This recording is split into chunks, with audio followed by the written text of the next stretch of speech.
인생은 B2D라는 말이 있습니다. 프랑스 실존주의 철학자 사르트르가 한 말로 알려져 있죠. B는 벌스, 탄생, 태어남이고 D는 데스, 죽음을 말합니다. 우리는 그 중간에 이제 C라는 그 사이를 살아가죠. 대학 다니는 제 딸이 언젠가 학교 갔다 오더니 저한테 그렇게 물었어요. 아빠, 인생은 B2D야. 알아? 알지? 그럼 C가 뭔지 알아? C? 글쎄, 초이스 아닐까? 그랬더니 딸아이가 하는 말이 아니야. 그럼 뭔데? 치킨. 그래서 제가 이제 한바탕 웃은 적이 있습니다. 아마 젊은 학생들한테는 C가 치맥, 치킨이 더 어울리는 것 같아요. C가 초이스든 치킨이든 초콜릿이든 여러 가지 넣을 수가 있을 것 같습니다. 근데 여러분, 우리가 인생을 한 30년, 40년, 50년 이렇게 살다 보면은 C라는 것이 초이스가 아니라는 것을 우리는 서서히 알아갑니다. 20대까지는 내 인생은 내가 초이스하는 거야. 내가 선택하는 대로 돼. 이런 확신과 꿈이 있습니다만 30, 50이 되면은 인생이 내 뜻대로 안 되는구나. 내 선택대로 안 되는구나 라는 것을 우리가 점점 알아갑니다. 우리는 이런 것을 일컬어서 철 들어간다 라고 이야기할 수가 있습니다. 우리 믿음의 사람들은 이 C를 초이스보다는 소위 하나님의 부르심, 콜링으로 이해를 하고 그렇게 받아들이는 것이 우리 믿음이기도 합니다. 여러분, B와 D는 저나 여러분, 우리 인간과는 전혀 관계없어요. 우리 인간 어느 누구도 B, D는 터치할 수가 없는 영역입니다. 이거는 절대 하나님의 주권 속에 있는 거예요. 태어나는 것, 죽는 것. 여러분들 다 태어나셨고 언젠가 또 우리 다 죽겠지만 아무도 몰라요. 그냥 보니까 우리가 태어나 있는 거고 또 어느 날 하나님 우리를 오라 하면 또 우리가 또 훌쩍 떠나가는 겁니다. 우리는 7, 80년의 인생이라는 그 사이를 C라는 것을 붙들고 살아가요. 때로는 초콜릿을 먹고 때로 치킨을 먹고 때로 또 이거저거 선택 초이스를 하고 이렇게 저렇게 열심히 살아갑니다. 분명한 것은 그 C가 초이스든 치킨이든 뭐든 간에 그 C를 우리는 붙들고 한평생 씨름을 하는데 그 씨름하는 핵심적인 것을 한 단어로 말한다면 행복하게 살고 싶다라고 말할 수가 있을 겁니다. 물론 행복의 기준과 행복의 요소는 사람마다 다 다를 거예요. 어떤 사람은 건강, 어떤 사람은 돈, 권력, 외모, 지식, 인기 등등등 사람마다 다 행복의 요소가 다 다르겠습니다만 그러나 행복하고 싶다라는 것은 예수님 믿는 사람이나 믿지 않는 사람이나 다 동의가 될 줄 압니다. 우리 예수님 믿는 사람들에게 정말 행복은 무엇일까요? 그것을 한마디로 말씀드리면 예수님을 점점 닮아가는 것. 예수님의 마음을 본받는 삶을 살고 그렇게 변화되어 가는 것. 우리가 매주일 7가지 기도를 하는데 그 첫 번째 기도가 그겁니다. 예수님의 마음을 본받는 성도가 되게 해주세요. 여기에 참 행복이 있음을 우리는 믿고 또 그렇게 기대를 합니다. 오늘 함께 읽으셨던 말씀 에베소서 4장 말씀을 보시면 정말 행복한 사람의 모습을 사도 바울은 이렇게 말씀합니다. 옛사람을 벗어버리고 새 사람을 입어라. 이 사람이 행복한 사람이다 라고 말씀을 합니다. 우리 21절, 22절 말씀 읽어보실까요? 진리가 예수 안에 있는 것 같이 너희가 참으로 그에게서 듣고 또한 그 안에서 가르침을 받을진대 너희는 유혹의 욕심을 따라 썩어져가는 구습을 따르는 옛사람을 벗어버리고 23절 오직 너희의 심령이 새롭게 되어 하나님을 따라 의와 진리의 거룩함으로 지으심을 받은 새 사람을 입으라. 한마디로 말씀드리면 구습을 쫓는 옛사람을 벗어버리고 의와 진리로 새롭게 되어진 새 사람을 입어라. 이것이 믿음의 핵심이다. 여기에 행복이 있다라고 사도 바울은 말씀을 합니다. 제가 지난주에 아볼로, 아굴라에 대해서 설교를 했어요. 아볼라라는 사람은 말을 잘하는 사람입니다. 구약의 능통한 학자였어요. 근데 그분이 아는 것은 세례 요한까지만 알았습니다.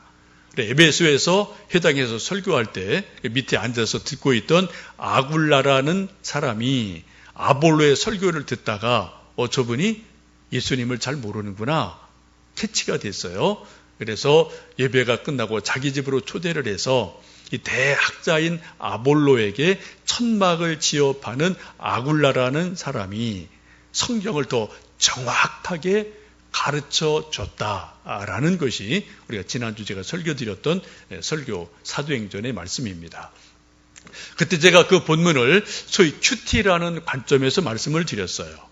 우리가 성경을 읽고 통독도 하고 속독도 하고 정독하고 공부하고 여러 가지 하는데 우리가 성경을 개인적으로 잘 읽는 방법 중에 좋은 것이 소위 큐티라는 겁니다. 경건의 시간이죠. 그리고 우리가 큐티를 잘하면은 그 전에 몰랐던 말씀이 새롭게 깨달아지고 이해가 되고 믿어지는 일들이 있기 때문에 큐티는 참 중요하다. 그때 제가 그 아볼로 아굴라 말씀을 드리면서 하나님의 말씀을 더 정확하게 풀어 가르쳐 주었다. 이 말씀에 제가 좀 방점을 찍어서 말씀을 드린 것이 있습니다. 여러분 큐티를 하시는 분들이 많으실 텐데 큐티는 일반적으로 이렇게 진행이 되죠. 하나님 은혜 주세요. 깨닫게 해주세요. 잠깐 기도를 하고 찬송을 부르고 정해진 성경 본문을 읽고 그리고 묵상을 하고 그리고 기도를 하고 마지막에는 적용이라는 것으로 대부분 큐티가 이렇게 진행이 되어집니다. 많은 사람들이 말하기를 큐티의 꽃은 적용이다 라고 말을 해요. 아무리 은혜가 되고 깨달음이 있어도 실제 자기에게 적용하지 않으면 그냥 흘러가 버리고 마는 겁니다. 적용을 해야지 은혜가 되고 뭔가 변화가 되고 뭔가 하나님의 역사가 일어나게 됩니다. 중요한 것은 적용할 때 어떻게 해요? 나한테 적용을 해야 돼요. 자기 자신한테 적용을 해야 돼요. 가끔 우리는 큐티하다가 와, 이 말씀 우리 남편 들으면 딱이네. 야, 이 말씀 우리 집사람 들으면 딱이야. 이런 생각이 번쩍 들 때가 있어요. 큐티를 하다가 적용을 나한테 안 하고 누구한테 합니까? 아내한테 합니다. 남편한테 합니다. 아들한테 합니다. 여러분 이 적용은 절대로 잘못된 겁니다. 그렇게 큐티하시면 하지 마셔요. 진짜입니다. 그런 큐티하면 여러분 집안에 분란만 일어납니다. 싸움만 일어나요.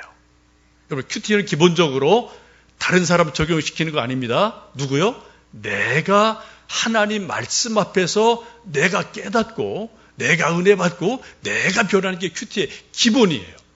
근데 자꾸 우리는 큐티 하다 보면은 자꾸 남편, 아들, 딸, 옆 사람, 김집사, 박집사 자꾸 이쪽 보거든요. 여러분 이걸 하면 여러분 그렇게 하시려면 큐티 여러분 아예 안 하시는 게 좋은 겁니다. 그게 차라리 나아요. 저희들이 지금 이제 제자학교 두날개를 하면서 나는 날마다 아침이 기다려진다라는 책을 큐티 책을 함께 읽고 조별도 독서 토론을 했는데 거기에서 강조하는 것이 큐티의 적용을 아주 많이 강조하면서 그렇게 그 책에서 이야기를 하셔요. 88페이지에 있는 내용입니다. 큐티의 마지막 적용, 마지막 골이 무엇일까? 라고 질문하면서 그 목사님은 큐티의 마지막 적용의 골은 성품의 변화에 있다라고 말을 합니다. 저는 100% 동의를 합니다. 큐티를 잘하는 것도 아주 중요해요. 깨달음이 있고 기도를 하고 이것저것 이거 아주 좋은 거예요. 큐티에서 뭐 하자고요?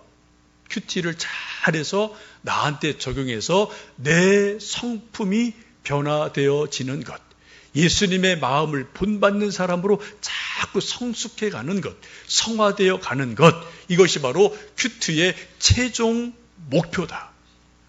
적용의 골이다. 라고 이 책에서 분명히 말하는데 저는 전적으로 동의를 합니다. 에베소 말씀을 보시면 우리가 예수님 믿고 큐티를 잘하고 신앙생활을 잘해서 점점점 우리 성품이 변화되는 모습을 오늘 사도 바울은 구습을 쫓는 옛사람을 벗어버리고 의와 진리로 새롭게 되어진 새 사람을 입어라 라고 말씀을 하고 있어요. 옛옷을 옛사람을 벗어버리고 새 사람을 입어라 라고 말씀합니다. 오늘 함께 읽으신 말씀을 쭉 보시면 우리가 예수님을 정말 믿고 진리 안에 거하고 말씀 안에 거하면은 옛사람을 벗고 새 사람이 분명히 됩니다. 이게 거듭남이고 성장, 성숙, 성화죠. 근데 이런 것을 어떤 일들이 일어나게 될까요? 오늘 바울은 세 가지의 변화를 말씀합니다. 첫 번째는 옛사람을 벗고 새 사람을 입으면은 말이 변한다는 거예요. 말이 변한다. 25절 말씀 보시면 그런즉 거짓을 버리고 각각 그 이웃과 더불어 참된 것을 말하라. 이는 우리가 서로 지체가 됩니다. 29절에 무릇 더러운 말을 너희 입 밖에도 내지 말고 오직 덕을 세우는데 소용되는 대로 선한 말을 하여 듣는 자들에게 은혜를 끼치게 하라. 옛사람을 벗어버리고 새 옷, 새 사람을 입은 사람의 가장 중요한 변화의 특징, 말이 변한다. 말투가 변한다. 말 내용이 변한다. 말씨가 변한다. 말이 변한다는 거예요. 여러분 동의하십니까? 이게 성경 말씀이잖아요. 말이 변한다. 여러분 우리 모두는 말을 참 잘해요. 근데 지금 우리나 세상이나 거짓말이 참 많습니다. 뭐가 사실인지 잘 모를 정도로 너무 많이 말들이 많아요. 어쨌든 예수님을 믿고 거듭난 사람은 거짓말을 점점 버리고 진실을 말한다. 참된 것을 말한다. 이게 특징이에요.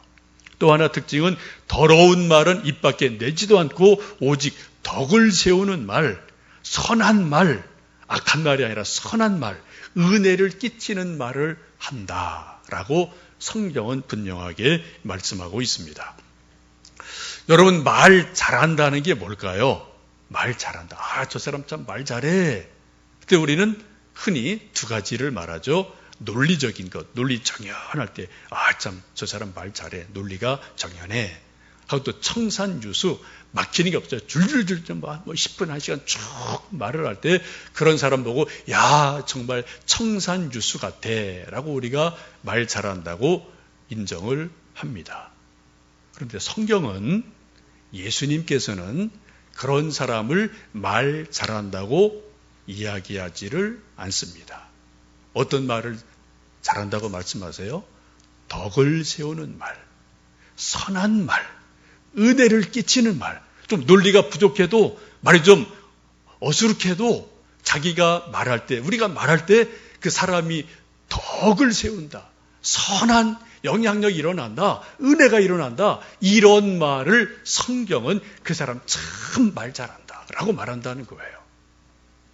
여러분 동의되십니까? 이게 성경의 말씀이에요. 예수님을 정말 믿으면 우리가 옛사람을 벗어버리고 새사람을 입으면 우리가 말할 때 논리적이냐 아니냐는 건 2차적인 거예요. 그 본질에 있어서 우리가 말을 통해서 덕을 세운다. 사람에게 선한 영향력을 끼친다. 사람에게 은혜를 끼친다. 이것을 일컬어 참 저분 말 잘하시는구나 라고 말씀한다는 겁니다. 우리 모든 사람은, 저도 역시 마찬가지입니다. 여러분 마찬가지예요. 우리 모든 사람은 자기 말을 사실 잘 몰라요. 자기 말투를 잘 모릅니다.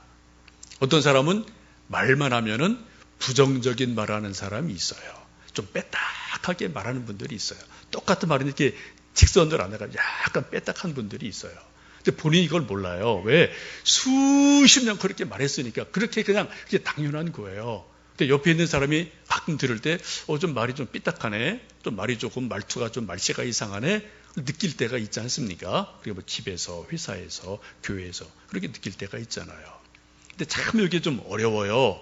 그거를 콕 집어서 얘기해 줘야 되나, 아니 그냥 내버려 둬야 되나, 뭐 이런 갈등이 종종 집에서, 교회에서, 회사에서 있죠. 저도 제 말투를 저 스스로 잘 모릅니다. 그래서 집에서 가끔 사모와 뭐 토닥토닥 할 때가 있어요. 큰 거 아닙니다. 말이에요. 말이 왜 그래? 그거죠. 그죠? 말투가 왜 그래? 이거예요. 저는 몰라요. 근데 어느 날, 하여튼 뭐 사모가 아내가, 제 말에서 뭐 말투가 좀 뭐 이상해. 그렇게 딱 이제, 체크를 해줄 때가 있으면 제가 좀 기분이 솔직히 뭐 좋진 않죠. 그래? 또 제가 좀 뭐 우기죠. 아닌데? 근데 또 하여튼 옥신각신할 때가 종종 있어요. 반대로 또 제가 아내의 말투에 대해서 말투가 왜 그래? 라고 또 제가 또 찝어줄 때가 있어요. 그거 인정 잘 안 해요. 여러분도 그런 거 가끔 있지 않습니까? 집에서. 뭐 자녀 간에, 부모 간에, 부부 간에, 회사에서, 교회에서. 우리 모든 사람은 자기 말투를 스스로 모릅니다. 그래서 부득이하게 옆에 있는 사람이 부드러운 마음으로, 온유한 마음으로 그거를 체크를 가끔은 해줘야 돼요. 근데 요때 이제 여기 참 중요하죠. 남편이나 아내나 자녀의 말투를 좀 말투가 왜 그래? 좀 이렇게 했으면 좋겠어. 라고 말할 때 그게 또 이제 말싸움이 되는 거예요. 그게. 그죠? 대부분의 그게 또 말싸움이 되는 거죠. 근데 정말 진실한 마음으로 사랑하는 말로 그걸 부드럽게 체크해주고 점검해주고 확인해주면 그때 내 말투가 이런 게 있구나. 내 말투가 이렇구나. 라고 깨달아지면 이게 조금씩 변화가 일어나요. 그래서 말이 덕을 세우는 말을 합니다. 선한 말을 합니다. 은혜로운 말을 합니다. 소위 우리가 인격적이라고 부르는 모든 분들의 공통적인 특징이 뭐예요? 말이 품위가 있어요. 말이 덕을 세워요. 말이 선해요. 악하지 않아요. 독하지 않아요. 그리고 은혜를 끼치는 말을 하는 사람으로 일컬어서 참 저 사람 훌륭하구나, 인격적이시구나, 참 성숙하구나 라고 우리가 말하지 않습니까? 오늘 사도 바울은 말씀하기를 옛사람을 벗어버리고 새사람 있는 사람들의 가장 큰 특징이 뭐라고요? 말이 변한다. 말이 변한다. 이것을 여러분 기억하시면 좋겠습니다. 우리 교회가 매주일 기도하는 7가지 기도 중에 하나가 미인, 대칭, 감, 비비불이라는 그러한 거를 기도합니다. 이게 약자예요. 미소, 대화, 칭찬 또 하고 이제 감사하고 비난, 비판, 불평을 하지 않는다. 그런 것의 약자로 미인, 대칭, 감, 비비불 그런 교회가 됩시다라고 기도하는데 이게 바로 말이라는 거죠.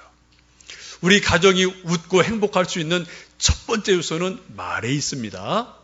우리 교회가 화목할 수 있는 첫 번째 요소도 말에 있습니다. 우리 회사 분위기가 좋아질 수 있는 것도 첫 번째 요소는 말에 있어요. 오늘 사도 바울은 말하기를 옛사람을 벗어버리고 새사람 입은 사람의 특징은 말이 바뀐다. 말이 성화된다라고 말씀하고 있습니다. 두 번째는 감정의 변화가 일어나요. 감정의 성숙이 일어납니다. 26절, 27절 말씀 함께 읽어보시겠습니다. 분을 내어도 죄를 짓지 말며 해가 지도록 분을 품지 말고 마귀에게 틈을 주지 말라. 우리 모든 인간은 하나님의 형상대로 지음받은 인생들인데 우리는 소위 인격적인 존재입니다. 그래서 지성, 감정, 의지가 있어요. 여러분 지정의 이 세 가지 우리 인격의 요소 가운데 가장 중요한 게 뭘까요? 다 중요해요. 세 가지가 잘 균형을 이루면은 정말 인격적인 분이 되고 이 세 가지 요소가 좀 너무 막 좀 일그러지면은 인격적이 아닐 수가 있게 되죠.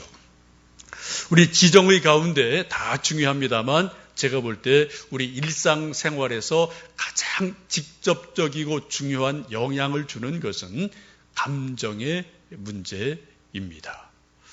여러분 사람들이 행복하냐 불행하냐 기분 좋으냐 기분이 꿀꿀하고 나쁘냐 이게 대부분 감정의 문제예요. 기분의 문제입니다. 여러분 오늘 지금 예배 드리면서 여러분 마음이, 감정이 평안하십니까? 또 기분이 평안하십니까? 아니면 좀 일주일간 뭐 힘든 일이 있고 또 어젯밤 뭐가 있어서 좀 기분이 상하거나 감정이 상하거나 그런 분은 없으신지 모르겠습니다. 우리는 감정을 가진 존재이기 때문에 우리는 감정을 느끼기도 하고 감정을 사람들에게 표출합니다. 말로, 얼굴로, 행동으로, 눈빛으로 감정을 계속 주고받고 표출을 하게 돼요. 그 중에 하나, 감정 표출 중에 하나가 뭐가 있다고요? 분노가 있다라고 오늘 성경은 말씀합니다. 사도 바울이 분명히 말씀하죠. 분을 내어도 죄를 짓지 말며 해가 지도록 분을 품지 말고 마귀에게 틈을 주지 말아라 라고 말씀합니다. 여러분, 우리 예수님 믿는 사람이 분노를 바라는 것, 화를 벌컥 내는 것, 분노를 바라는 것, 이게 죄입니까? 아닙니까? 어떻게 생각하세요? 분노를 바란다. 소리를 확 지른다. 성경 전체를 보시면 분노를 바라는 것 그 자체는 죄는 아닙니다. 그거는 지극히 인간적인 거예요. 자연스러운 거예요. 그러나 분을 바라되 죄는 짓지 말아야 해요. 여기 콤마가 있어요. 분을 내고 거기서 끝이는 사람이 있고 분을 내고 죄까지 들어가는 사람이 있다는 거예요. 그리고 분을 낼 수 있습니다. 그러나 죄는 짓지 마라 라고 말씀하고 있습니다. 물론 우리가 분내는 것이 좋은 일은 절대 아닙니다. 그래서 야고보서를 보시면은 사람이 분을 내는 것이 하나님의 영광을 가리운다라고 말씀하세요. 분내는 게 뭐가 좋겠어요? 그럼 우리가 분낼 수가 있다라고 조금 성경은 열어놓고 있거든요. 근데 여러분가 분을 낼 때 여러분 중요할 것은 뭐라고요? 죄를 짓지는 마라. 더 구체화되고 지속적으로 가지 말라는 거죠. 그래서 해가 지도록 분을 품지 말아라. 빨리 분노한 감정을 추스리고 정리해라. 예를 들면 화를 벌컥 내고 분노 말하고 뭐 아내나 남편한테, 자녀한테, 또 친구한테, 교인한테 아이 미안해요. 내가 좀 화가 나서 한번 소리 질렀어요. 미안해요. 뭐 다음에 잘합시다. 나 좀 조심할게요. 하고 먼저 말하고 악수하는 것. 이렇게 분을 풀어가는 거예요. 근데 우리 대부분은, 저도 그렇습니다. 우리 대부분은 자기가 분노를 바란 것을 자기 스스로 거두어 들이지를 못해요. 그대로 계속 끌고 갑니다. 되게 침묵이죠, 그죠? 냉전이죠? 말 안 합니다. 계속 끌고 가요. 일주일, 한 달, 1년 끌고 갈 때도 있습니다. 분노한 것을 빨리 정리 안 하고 분노가 계속 끌고 가면 그때 일어나는 일이 뭐라고요? 마귀가 틈을 탄다 라고 성경은 말씀하고 있습니다. 여러분, 마귀 분명히 있어요. 영적인 존재입니다. 영물입니다. 그 마귀가 우리 사람들에게 여러 가지로 영향을 주는데 우리 사람들에게 가끔은 생각을 살짝 건드려서 나쁜 생각을 줘서 영향을 끼쳐요. 가룟 유다에게 예수를 팔 생각을 쏙 집어넣었어요. 그랬더니 가룟 유다가 예수님을 팔고 맙니다. 생각을 건드려요. 대부분의 경우는 감정을 건드립니다. 감정을 일그러지게 하고 폭발시켜요. 화를 내고 분노하게 합니다. 그것을 빨리 수습하지 않으면 어떻게 한다고요? 오늘 분명히 말씀하잖아요. 마귀에게 틈을 주지 말아라. 빨리 정리해라. 라고 말씀을 합니다. 여러분, 우리가 예수님 믿고 옛사람을 벗어버리고 새사람을 입는 것은 우리 감정을 이해하고 감정 처리를 말씀을 따라 잘 하는 거예요. 내 본능을 따라 감정을 표출하는 것이 아니라 성령 충만함으로 내 감정을 다스리고 익어가게 하는 것이 새사람을 입는 것이라는 것이죠. 그러면 성령의 9가지 열매를 보십시오. 거기 감정 요소가 엄청나게 많습니다. 사랑, 희락, 화평, 자비, 이렇게 다 이게 감정적인 거랑 연결이 되잖아요. 그죠? 그리고 우리가 감정을 본능적으로 표출하는 것이 아니라 성령의 통제를 받으면서 성령님의 그 거룩한 영 속에서 우리 감정을 성화시켜야 된다라고 성경은 말씀합니다. 익지 않은 감정은 마치 땡감 같습니다. 지금 가을철에 여러분 오다 가다 보면 감나무에 누렇게 감들이 익어 있는데 먹음직스러워요. 근데 대부분의 일반 감은 여러분 아시지만 감을 따서 딱 한 입 물으면은 떫어요. 퇴! 하고 뱉어버립니다. 먹을 수가 없어요. 떫어서. 우리 인간의 본능적인 감정이 다 그렇다는 거예요. 논할 것 없이. 그런데 이런 본능적인 떫은 감정이 성령의 충만함을 입고 계속해서 예수님의 새 옷을 입게 되면은 우리 떫은 감정이 홍시와 같은 달콤한 감정으로 바뀌어진다. 스윗해진다는 거예요. 그래서 우리가 어떤 말을 할 때도 떫은 말이 안 나가요. 성숙한 사람은 똑같은 감정을 전달해도 어떻게 나가요? 스윗하게 나가요. 달콤하게 나가요. 그렇게 상대방이 그 말을 받아들이죠. 그러니까 떫은 말로 감정을 확 표출하면 여러분 딱 받아칩니다. 그건 딱 닫히죠. 뭐 아버지가 아들한테 말해도 그렇고 엄마가 딸한테 말해도 그건 마찬가지예요. 그죠? 근데 누가 누구에게 말하든 그 감정을 표현할 때 성령의 충만함으로 새 사람 입은 것처럼 스윗한 홍시같이 감정을 표출하면 상대방이 왜 달콤하니까 받아들여요. 수용을 하거든요. 그래서 뭔가 변화가 일어나게 됩니다. 옛사람을 벗어버리고 새 사람 믿는 사람의 두 번째 특징은 감정이 정화가 된다. 감정이 성화가 된다라고 지금 사도 바울은 말씀하고 있습니다. 세 번째는 삶의 태도와 가치가 변합니다. 28절 보시면 도둑질하는 자는 다시 도둑질하지 말고 돌이켜 가난한 자에게 구제할 수 있도록 자기 손으로 수고하고 선한 일을 해라. 31절 너희는 모든 악독과 노함과 분냄과 떠드는 것과 비방하는 모든 악의와 함께 버리고 서로 친절하게 하며 불쌍히 여기며 서로를 용서하기를 하나님이 그리스도 안에서 너희를 용서하심과 같이 하라라고 말씀합니다. 세상 사람들은 도둑질해서 먹고 사는 일이 참 많아요. 옛날에는 산적들이 많았죠. 요즘은 머리를 굴려서 도둑질하는 일들이 참 많습니다. 세상에 그런 세상이 있죠. 그런데 예수님 믿고 새 옷을 입은 사람은 어떻게 한다고요? 도둑질하지 않는다. 그리고 자기가 자기 손으로 열심히 땀 흘려서 일해서 선한 일을 하도록 가난한 사람을 돕도록 자기가 땀 흘려서 자기가 돈을 번다라고 변화된 가치관, 삶의 태도를 말씀하고 있습니다. 또 하나 31절, 32절 말씀 보시면은 악독, 노함, 분냄, 비방 이런 모든 악한 것들이 이제는 어떻게 돼요? 친절하게 변해요. 사람을 불쌍히 여깁니다. 용서하는 마음이 생깁니다. 이것이 옛사람을 벗어버리고 새 사람을 입은 사람들의 삶의 태도, 가치관이 변화가 되는 것을 성경은 말씀을 합니다. 여러분 즐겨 부르시는 찬송 305장 나 같은 죄인 살리신 주은혜 놀라와 이 찬송 다 아실 거예요. 참 많이 우리가 즐겨 부르는 은혜로운 찬송이죠. 이 찬송을 지은 분이 존 뉴턴이라는 분입니다. 이분은 영국 사람이고요. 옛날 노예가 많이 이렇게 팔리던 시절에 영국에서 선장을 하던 사람이에요. 아버지도 선장이었습니다. 어릴 때부터 배를 탔어요. 그때도 미국 신대륙 개발되고 또 아프리카에서 노예들 잡아다가 미국에 팔고 하던 그런 시대에 이분도 선장이 돼서 이제 사업이죠. 비즈니스죠.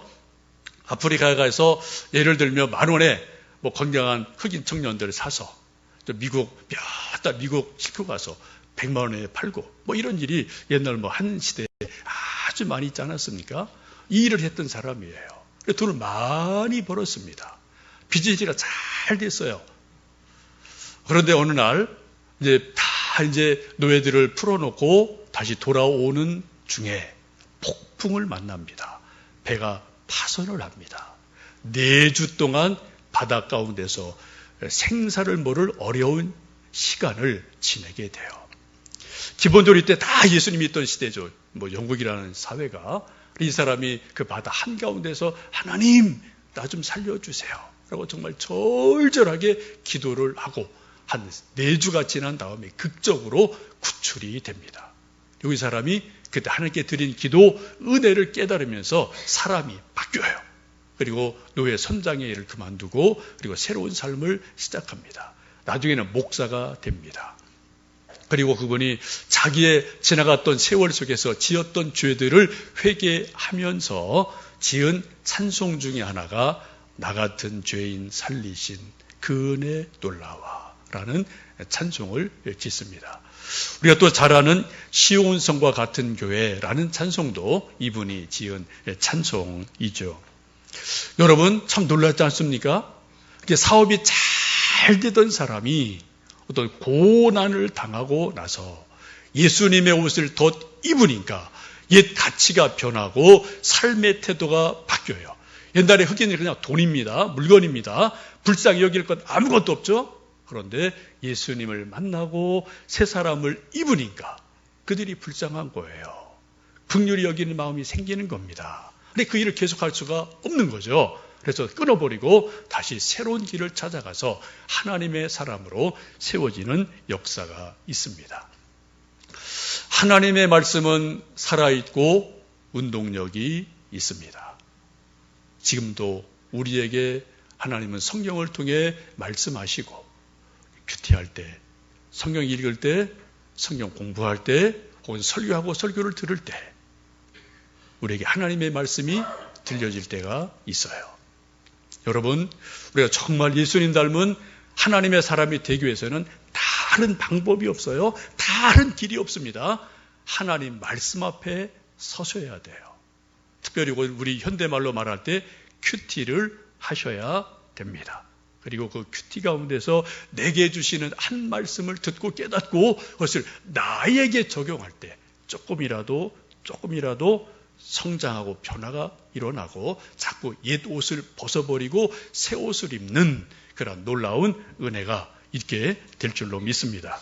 그런 은혜가 말씀과 더불어 우리 모두에게 있는 은혜가 있기를 축복합니다.